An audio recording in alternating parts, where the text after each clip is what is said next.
18th century, Jane Austen, Charles Dickens, and George Eliot from the 19th century, and D.H. Lawrence, James Joyce, and Virginia Woolf from the 20th century.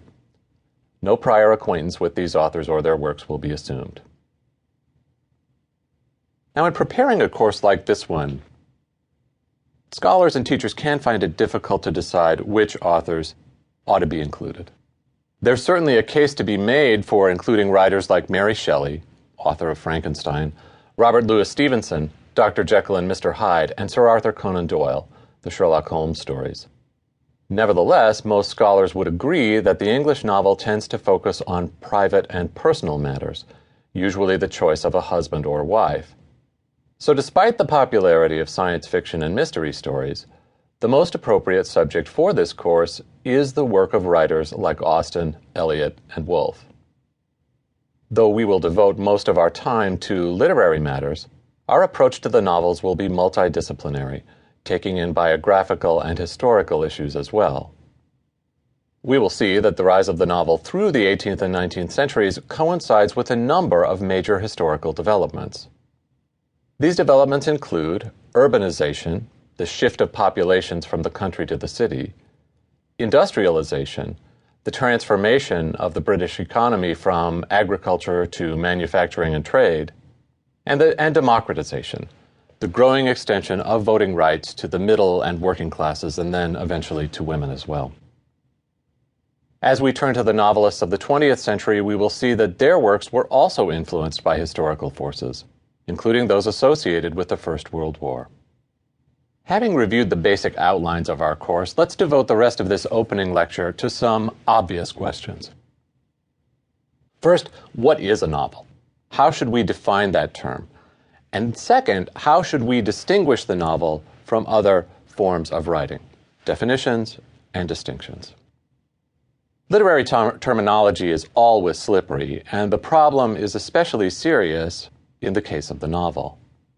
From the end of the 17th century through the end of the 18th century, the term novel was used in a variety of ways. To make matters worse, closely related terms like romance and history were also in a state of flux. Take, for example, Tom Jones by Henry Fielding, published in 1749. We now describe that book as a novel. Indeed, we feel that it's not only a great novel, but also an important one, a book that helped to set the stage for the form's later development. The problem is that Fielding saw it very differently. He could have described Tom Jones as a novel. The term was in use at the time, but he didn't, choosing instead to describe the work as a history. Now, that description doesn't make any sense to us since Tom Jones is not a real person. How can a work of fiction possibly qualify as history?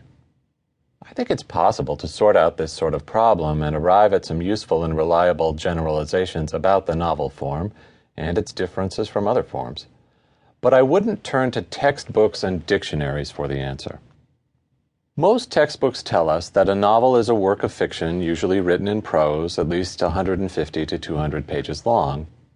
In this way, the textbooks help us to distinguish novels as works of fiction from biographies, memoirs, or histories. The textbook definition also distinguishes novels as works written in prose from classical epics. The Iliad, Odyssey, and Aeneid are all very long poems, after all. And the textbooks suggest some of the differences between novels and short stories or novellas. Because the novel is a long form, it can cover a period of years, following characters through a very long course of development. Similarly, because the reading time of a novel may be far longer than the running time of most plays or movies, novels give us an opportunity to develop a close, even intimate relationship with both the characters and the narrator. The same thing can happen with a long-running TV series, and that's one reason why shows like Upstairs, Downstairs or The Sopranos are sometimes described as novelistic.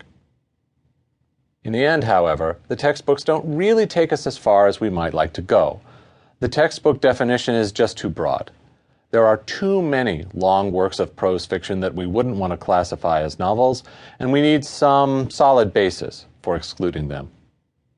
Instead of looking to the textbooks, then, let's look at a juicy example from a relevant text. We'll be doing this sort of thing throughout our course, so we might as well get started right away.